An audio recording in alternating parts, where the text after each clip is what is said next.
Assalomu alaykum. Bizani kuzatib borayotgan barcha sayroq Italiya bedana ishqibozlari salomatlisizlar. Bugun xonadonimizga ko'pchilik taniydigan Jahongir akam keldilar. Ko'p bedana ishqibozlarining muxlisi bo'lgan mana Sadullo do'stimiz ham keldilar.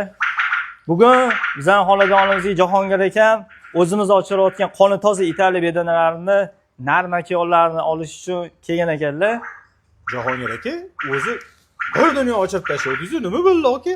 Endi ko'pchilikdan oldim, to'g'ri. Aldamingiz, yolg'on gapirdingiz, ko'pchilikdan oldim. Men kutgan rezultat bo'lmadi. Men kutgan anaqalar chiqmadi. Biza ham Jahon aka mendan maslahat so'radilar, bedanlarni borib eshitdim, tekshirdim.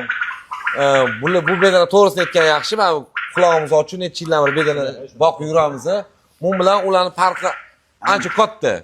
Endi bitta qaror qildilar, kamgina qilib, yaxshi sifatli qilib, zot qilib chiqarmoqchilar. O'zingizlar maslahat berdinglar, qanaqa nima qo'shishlarni, makonlarni ham o'zingizlar ko'rsatdinglar, olib berdinglar xorozlarni. Xudo xolasa endi o'shani ustida ishlaylar o'zlari, xudo xolasa. Xudo xolasa. Akamizga zo'rlikni qilib berdi akalar inshaalloh. Xudo xolasa. Akamiz borib shu bedanani bollarini chiqargandan keyin sayroga kirgizishlari bilan biz borib o'tda ham bitta video qilib beramiz.